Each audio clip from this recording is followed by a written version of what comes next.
She scrubbed floors for 9 years to put him through school, sold her wedding ring to pay his hospital bill, and slept on a mattress on the floor so he could have the bed.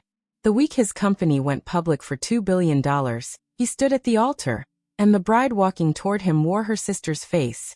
Stay with me, because what Adaeze did in the 3 seconds after that ceremony ended is the reason you're going to remember this story long after today. Like this video, subscribe if stories like this move you, and tell me in the comments, would you have shown up to that wedding at all? The church was St. Augustine's in Port Harcourt, all white stone and stained glass, the kind of building that photographs beautifully and forgives nothing. 280 guests filled the pews that Saturday morning, dressed in silk and gold, because Kelechi Obi wasn't just marrying someone. Kelechi Obi, 34 years old, founder of a fintech company that had just closed a $2 billion valuation, was marrying up, marrying visibly, marrying the way rich men are expected to marry. Adaeze sat in the fourth pew from the front, in a plain blue dress she'd owned for 3 years, her hands folded in her lap the way her mother taught her to sit in church when she was 6 years old. She had not been asked to stand beside him at the altar. She had not been asked to give a toast. She had been given a seat, the way you give a seat to someone whose name you can't quite place at a party you didn't want to throw. And when the doors at the back of the church opened, and the bride began her slow walk down the aisle in ivory silk, Adaeze felt something she hadn't let herself feel in 9 years. Not since the day she pawned her own engagement ring to keep a hospital from discharging Kelechi without his medication. She felt the floor tilt beneath her, quietly, the way a boat tilts before anyone on deck admits the water's coming in. Because the woman in that dress was Ngozi, her younger sister.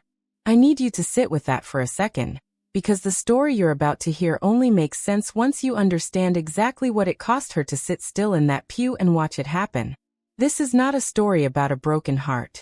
This is a story about a woman who built something so quietly, for so long, that by the time the people who betrayed her finally looked up to check on her, there was nothing left of her to pity. To understand what happened in that church, you have to go back 11 years, to a 2-room flat in ABA with a tin roof that turned every rainstorm into a symphony nobody asked for. Adaeze was 23 then, working double shifts as a hospital laundry attendant, the kind of job people mention quickly and move past when they talk about their careers. Kelechi was 25, brilliant in the specific, restless way that makes some people geniuses and others just difficult to live with. 3 semesters into an engineering degree he'd had to pause twice because there was never enough money to finish what he started. Their mother had died when Adaeze was 19. Their father had left even before that, so thoroughly that Ngozi, for years younger, barely remembered his face. What was left of that family was 2 sisters, and a cousin they all called brother, and a shared unspoken agreement that somebody had to hold the center while the rest of the world fell apart around them. Adaeze became that somebody without ever deciding to. It's a role some people fall into the way water falls into the lowest point in a room. Not chosen, just inevitable, given who they were. She wasn't Kelechi's sister by blood. That matters, because it changes the shape of what she gave him. Their mothers had been best friends since childhood, close enough that when Adaze's mother took in the neighbor's orphan nephew after a car accident claimed his parents, nobody in that house ever used the word cousin again. Kelechi grew up calling her mother Mama, grew up sharing a wall with Adaeze for 11 years, grew up believing, the way children believe things without examining them, that she would always simply be there. She was 15 when he arrived, 8 years old and silent for the first 4 months, flinching at loud voices, sleeping with the hallway light on. She was the one who sat with him until he fell asleep. She was the one who found the workbooks he'd hidden under his mattress, terrified someone would tell him he wasn't smart enough to keep studying. She saw something in that frightened boy nobody else bothered to look for, and she decided in the private, permanent way a 15-year-old can decide something, that she would make sure the world got to see it too. By the time they were adults, that decision had calcified into a life. When Kelechi got into university on a partial scholarship that covered barely a third of what he needed, Adaeze took the hospital job. When his equipment fees came due each semester, she was already 3 steps ahead, already had an envelope waiting. When he fell badly ill in his second year, a burst appendix that turned septic because he'd waited too long to see a doctor, afraid of the bill. It was Adaeze who sat in that hospital corridor for 6 days, who sold the thin gold band an ex-boyfriend had given her 2 years earlier, the only ring she'd ever owned, without telling Kelechi where the extra money had come from. She told him a distant relative had sent it. She has never, to this day, corrected that lie. There's a particular kind of love that doesn't announce itself, that does its work at 2 in the morning while everyone else is sleeping, that never once asks to be thanked because thanks was never the point. That was the only kind of love Adaeze knew how to give. And for years, it seemed like more than enough. Ngozi grew up in the same house for years behind, and grew up differently. Where Adaeze absorbed responsibility like a sponge, Ngozi learned early that charm moved faster than effort, that a well-timed laugh could get you further than a well-timed sacrifice. She wasn't cruel, not in those years, just light in a way Adaeze wasn't allowed to be. The way a younger sibling gets to be light when an older one has already agreed to carry the weight. Adaeze never resented it. She used to say, when people asked why she worked herself so thin for 2 people who weren't even fully hers by blood, that somebody in that house needed to be allowed to still believe in easy things. She chose to let it be Ngozi. Kelechi's engineering degree finally became a diploma when he was 28, 5 years. A tear than planned, funded almost entirely by a woman who never once let him see her count the cost. He got a junior developer job at a small fintech startup in Lagos, and within 2 years, restless the way he'd always been restless, he quit to build his own idea, a microlending platform for market traders who banks refused to touch. He asked Adaeze to move to Lagos with him, to keep doing what she'd always done. Hold the ground steady under a life that was still mostly hope and very little else. She said yes. Of course she said yes. She'd been saying yes since she was 15. For the next 4 years, Adaeze cleaned houses across 3 different Lagos neighborhoods, worked evening shifts at a call center, and handed nearly every naira she made toward server costs, office rent, and the salaries of the 2 employees Kelechi couldn't yet afford to pay himself. There were months they ate 1 real meal a day and called it intermittent fasting, laughing about it the way people laugh about things that genuinely frighten them. There was a stretch of 11 months where Adaeze slept on a thin mattress on the floor of their shared 1-bedroom flat, so Kelechi could have the bed, because his back had started giving out from bending over a laptop 16 hours a day, and she'd decided, without discussion, that his comfort mattered more than hers. He never once told her to stop. He never once asked what it was costing her. He simply let it happen, the way people let good weather happen, grateful maybe but never curious about where it came from. There was one night, in year 3 of the startup, when Adaeze allowed herself something she almost never allowed herself. A small, quiet dream, said out loud.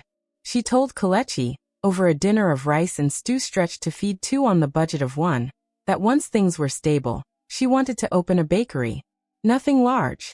A single storefront with her mother's banana bread recipe in the window, and enough chairs for people to sit and stay a while. Kelechi smiled, took her hand across the small table, and told her that once the company found its footing, he'd help her build it himself. The company never quite found its footing, not in a way either of them could feel yet. So the dream went quiet, folded into a drawer the way dreams do when someone else's future keeps needing the oxygen in the room first.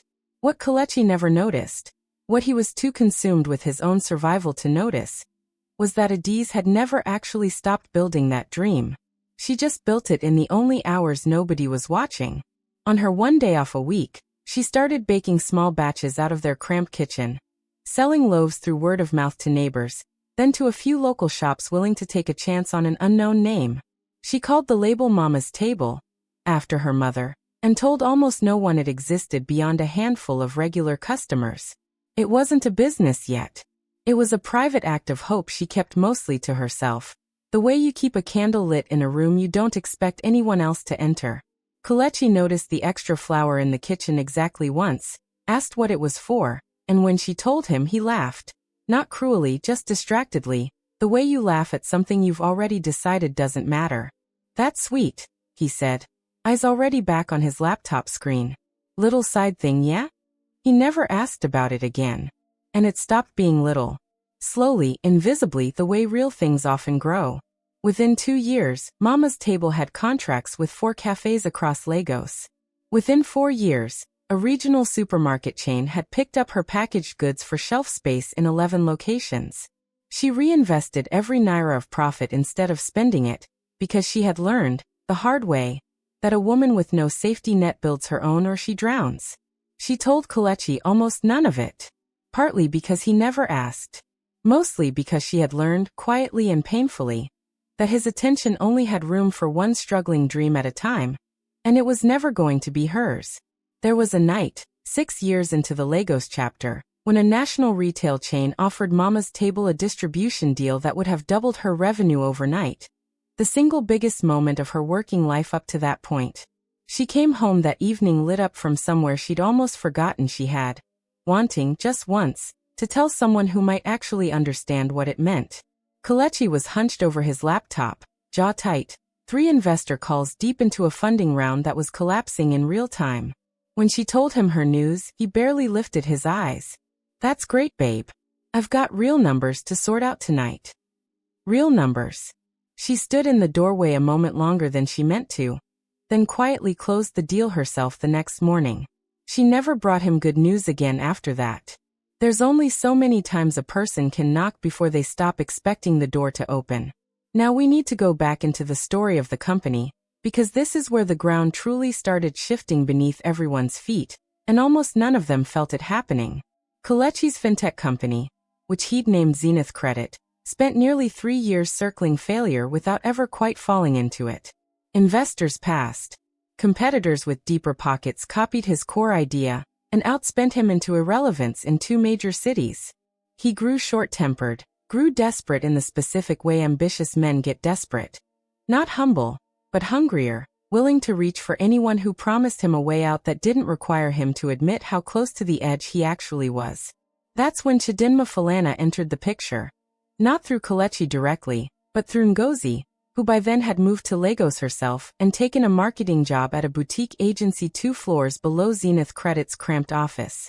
Chidinma was a venture consultant with a talent for finding founders right at their most frightened, and a specific gift for making them believe she alone could see the genius nobody else had noticed yet. She didn't approach Kelechi. She cultivated Ngozi first, took her to lunches, complimented her in ways designed to be repeated at home, planted, slowly and patiently, the idea that her older sister's steady presence was actually the thing holding Kelechi back. That a man on the edge of greatness needed someone who matched his ambition, not someone who simply mopped up after it. It worked exactly the way it was designed to work. Ngozi began finding small, casual reasons to be around the office. She helped organize a pitch deck redesign. She sat in on a few informal strategy conversations, always with a reason that sounded thin if you held it up to any real light. She laughed easily at Kelechi's jokes, agreed readily with his instincts, made him feel, for the first time in years, like the smartest person in every room he walked into. Adaeze noticed the way her sister's presence had started to orbit her fiancé more than it orbited her, and told herself she was tired and paranoid and unfair for even registering it. She had spent her whole life choosing to believe the best of the people she loved. That instinct did not disappear just because it should have. Chidinma's actual investment offer, when it finally arrived, came wrapped around one non-negotiable condition: restructure the leadership, professionalize the image, and let her personally handle a rebrand meant to attract serious institutional capital. Kelechi, drowning and desperate for a life raft, agreed to nearly everything she asked without reading half of it closely. Adaeze, the one person who might have caught the predatory terms buried in that contract, was never shown it. He told her the details were just legal stuff, the same dismissive tone he'd used about the flower in the kitchen years earlier. That funding round closed. It wasn't large, but it was enough. Enough to keep the servers running, enough to hire 2 engineers who actually knew what they were doing, enough to buy Zenith Credit 18 more months of oxygen. And in those 18 months, something in the underlying technology Kelechi had spent 9 years quietly perfecting, a credit scoring model built for people banks refused to see, finally caught the attention of exactly the right people at exactly the right moment. A larger fintech conglomerate came calling, not to invest, but to acquire the whole platform outright, in a deal that would eventually value Zenith Credit at just over $2 billion. Kelechi Obi, the boy who once slept with the hallway light on because the dark still frightened him, was about to become one of the richest men in the country. And the woman who had built every rung of that ladder with her own bare hands had no idea that the ground beneath her was about to be sold out from under her feet. The changes didn't arrive like a storm. They arrived like rust, slow, quiet, in places she didn't think to check. Kelechi started taking calls in other rooms, door pulled almost shut. He grew short with Adaeze over small things that had never bothered him before. The way she still shopped at the same market stalls, the way she still wore the same 3 dresses on rotation, the way she still talked about the bakery storefront like it was still a real, worthy dream instead of something a man of his new stature should have quietly outgrown. He started introducing her at investor dinners, when he introduced her at all, as a family friend, instead of his fiancée. She noticed. She told herself, again, that she was imagining things, that success does strange things to a person's nerves, that it would settle once the deal closed and the pressure lifted. It did not settle. It sharpened. There was an afternoon, 6 weeks before the wedding no one had told her was being planned, when Adaeze went looking for a folder of old receipts in Kelechi's home office. Documentation for Mama's table's tax filing, nothing to do with him at all, and found, tucked half open on his desk, a wedding invitation proof already sent back from the printer. Cream cardstock, gold foil lettering, the kind of paper that costs more per sheet than she used to spend on groceries in a week. Kelechi Obi and Ngozi Adeyemi request the honor of your presence. She stood in that office for a long time, the paper trembling slightly in her hand, and something in her chest went from hot to cold to a stillness with no floor beneath it at all. Not her name on that card. Her sister's. Here is the part almost no one in that family ever learned. The part that turned an ordinary betrayal into something Adaeze would carry, silently, for the rest of her life. 3 years earlier, during the worst financial stretch of Zenith Credit's slow collapse, Adaeze had been quietly pregnant, 7 weeks along, having told no one yet, waiting for a steadier month to share it. She lost that pregnancy alone. In a shared taxi on the way to a clinic, on a night Kelechi didn't answer his phone, because he was locked in an investor call that fell through by morning anyway. He came home near midnight, distracted, asked mildly why she looked so pale. She told him she'd had a long day. She never told him the rest. She folded that loss the same way she folded everything, carefully, silently, and placed it somewhere he would never think to look. So when she found that invitation, she didn't scream, and she didn't shatter the way a fresh wound shatters. She had already, years earlier, learned the terrible skill of continuing to function while something inside her quietly bled. She set the invitation back down exactly where she'd found it. She closed the office door. And she went to make dinner because dinner still needed making, and because she had decided in that stillness, that before anyone in that house got to explain themselves to her, she would already understand the entire shape of what had happened on her own terms in her own time. For the next 6 weeks, Adaeze became 2 women. One of them helped address wedding invitations when asked, smiled at the right moments during family calls, offered no resistance, gave nobody in that house a single reason to suspect she knew anything at all. The other woman moved quietly, methodically gathering. She went first to Mama's table's accountant, a sharp, discreet woman named Uche who had handled the company's books since its earliest days. Together, they pulled every filing, every contract, every valuation report tracing exactly what 9 years of unpaid, unacknowledged labor inside Zenith Credit, server costs covered, salaries fronted, rent quietly absorbed during the leanest years, would have been worth if it had ever been formalized as an equity stake instead of simply disappearing into a shared life no one had bothered to put on paper. The number, once fully assembled, was not small. It was, in fact, larger than either sister currently sitting in that house could have imagined. Then she did something that would have surprised every person who thought they understood her.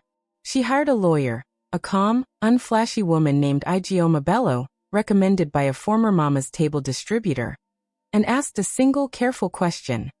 Given 9 years of documented, uncompensated financial and operational contribution to a company that had just been valued at $2 billion, with no formal marriage ever finalized but nearly a decade of cohabitation, joint financial entanglement, and a paper trail proving it, what exactly was she legally owed?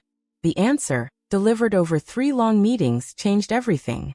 Nigerian courts had, in a handful of recent precedent cases, begun recognizing exactly this kind of long-term, demonstrably unpaid contribution to a partner's business as a form of unjust enrichment. Not a marital claim, since there'd been no marriage, but a business one, built entirely on the paper trail Adaeze, without ever intending to, had spent 9 years accidentally creating. Every wired payment, every receipt where she'd covered a company expense out of her own account, and never asked to be repaid. Every year of tax filings showing her income funneled almost entirely into his operation instead of her own life. It had all been quietly documented the whole time, because Adaeze, without knowing it, had always been the kind of person who kept records. The habit of someone who'd learned young that when you have nothing else, you protect yourself with paper. Ijeoma didn't recommend a lawsuit.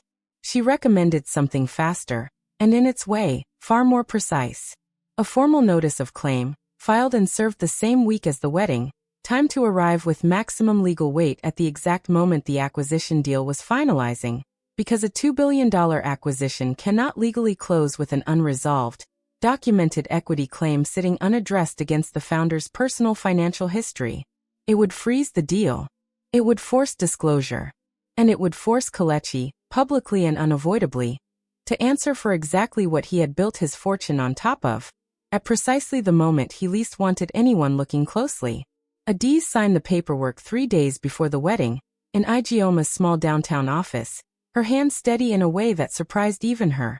She asked for one thing only: that the formal notice not be served until the wedding day itself, time to reach Zenith Credit's legal team, and its acquiring conglomerates board within the same 24-hour window the marriage was being celebrated.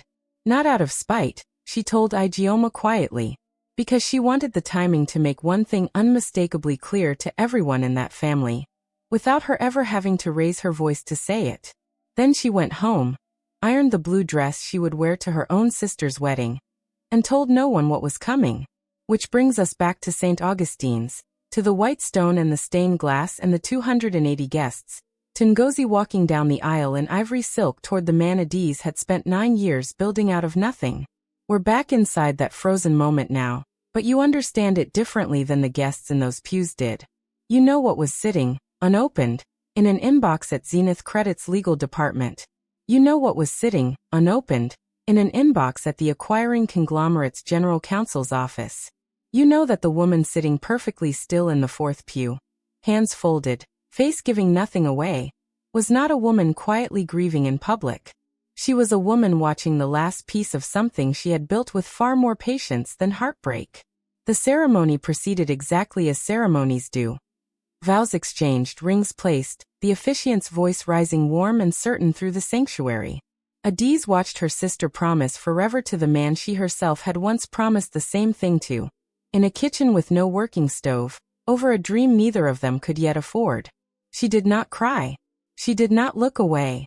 When the officiant finally pronounced them husband and wife, and the room rose in applause, Adaeze rose with everyone else, clapped along with everyone else, and slipped quietly out a side door before the recessional reached her pew.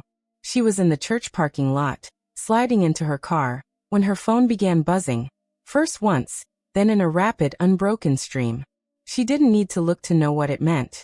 Somewhere inside that reception hall, 3 miles away, a general counsel's assistant had just forwarded an urgent legal notice to Kelechi's personal phone in the middle of his own wedding toast. She drove home. She did not go to the reception. She made herself a simple dinner. The first meal in 6 weeks she ate without the weight of a secret sitting on her chest alongside it. And she let the stillness in her hands finally mean something other than restraint. What happened at that reception, she only learned later, secondhand. The way you learn about a fire you started but didn't stay to watch burn. Kelechi's phone had lit up mid-toast, his own general counsel's name flashing across the screen with the subject line no founder ever wants to see on the biggest day of his professional life. Urgent. Equity claim filed, acquisition closing suspended pending review.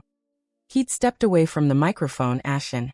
And by the time he returned to that ballroom 20 minutes later, 3 of the acquiring conglomerate's board members who'd flown in for the wedding were already quietly gathering their coats. The claim, once it became public within their tight financial circle. And these things always become public, faster than anyone wants them to, laid out in clean, undeniable documentation. 9 years of unpaid labor, financial support, an operational sacrifice that had built the very company now valued at $2 billion, contributed entirely by a woman whose name appeared nowhere on the cap table, and who had just watched that same fortune get formalized into a marriage with her own sister. The optics alone were catastrophic before the legal merits were even weighed. Board members who'd tolerated founder eccentricities for years could not tolerate being publicly associated with a man who'd apparently built his empire on an uncompensated partner, and then married her sister on the day the deal closed. 2 of the 3 lead investors from the acquiring firm formally withdrew their support within a week, citing reputational risk clauses buried in their own investment mandates. The acquisition didn't collapse entirely, but it was renegotiated from a position of total leverage loss on Kelechi's side, delayed for 4 months, and closed at a materially reduced valuation, with a mandatory settlement carved out and paid directly to Adaeze before a single other dollar could move. The settlement, once finalized, was not modest. It was, in the driest possible legal language, fair market compensation for 9 years of demonstrable, uncompensated contribution to enterprise value. And in plainer language, it was enough to make Adaeze, for the first time in her adult life, financially untouchable by anyone who had ever underestimated her. Ngozi's fall came fast and came ugly, the way these things tend to when they were built on borrowed ground to begin with. The marriage that had cost her a sister lasted 11 months. Kelechi, humiliated publicly, financially diminished, and increasingly resentful of a wife whose presence now permanently reminded him of the worst week of his professional life, grew cold in ways that mirrored exactly what he'd once done to someone else. Ngozi found herself, for the first time, on the receiving end of the distraction and dismissal she had once helped orchestrate against her own sister. The family that had once quietly closed ranks around her charm now closed ranks the other way. Unable to forgive a sister who had reached for another sister's entire life and called it love. She was not shouted at. She was simply, gradually, let go of, the way a family quietly removes a chair from a table that no longer needs it. Kelechi kept his company, kept a diminished version of his fortune, kept the name on the building his own hunger had built. But he lost, in the same season, nearly everyone who had ever loved him without an angle, his business partner's trust, his new wife's patience, and though he would never say it aloud to anyone, the quiet, steady certainty of having one person in the world who would show up for him at 2 a.m. with nothing to gain from it. Adaeze, it turned out, had been the only truly unconditional thing in his entire life, and he had spent it carelessly, the way people always spend things they've never once had to earn. Adaeze did not attend the fallout. She had learned, over 9 hard years, not to linger at the wreckage of decisions that were no longer hers to carry. With the settlement, she did the one thing she had quietly wanted to do since she was 24 years old, standing in a cramped kitchen promising herself a storefront someday.